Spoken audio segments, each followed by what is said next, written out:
Peoples party کے senior رہنما چودھری اعتزاز احسن نے پیپلز پارٹی چھوڑنے اور پی ٹی آئی میں شمولیت کی خبروں کی تردید کر دی۔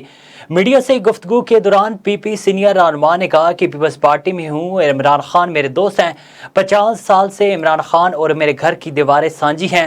پیپلز پارٹی میری فیملی ہے۔ سیاسی اختلاف پر کسی کو برا بھلا کہنے یا رانا ثناءاللہ کی زبان استعمال کرنے پر یقین نہیں رکھتا۔ انہوں نے کہا کہ گروہ کو خبر مل گئی کہ میں پیپلز پارٹی چھوڑ کر پی ٹی آئی میں جا رہا ہوں۔ یہ واویلا مچایا جا رہا ہے کہ مجھے پارٹی سے نکالنا چاہیے۔ کہا جا رہا ہے پی ٹی آئی سے مجھے نگران وزیر اعظم بنانے کی بات ہو رہی ہے۔ کہا جاتا رہا کہ پارٹی دشمن رویے کے خلاف مال روڈ پر مظاہرہ ہو رہا ہے۔ عمران خان میرے دوست ہیں مگر پیپلز پارٹی میرا خاندان ہے۔ اعتزاز احسن نے مزید کہا کہ ایسے انداز گفتگو میں یقین نہیں رکھتا کہ سیاسی اختلافات ہو تو جو برا کہنا چاہیں کہہ دیں۔ کیا اگر سیاسی اختلافات ہو تو وزیر داخلہ کی زبان استعمال کرنا شروع کر دیں؟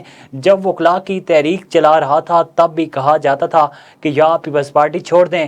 میرا جواب تھا کہ پیپلز پارٹی چھوڑ سکتا ہوں، نہ ہی وکلاء تحریک۔ میرے تعلقات پارٹی کے ساتھ اس وقت بھی شائستہ تھے۔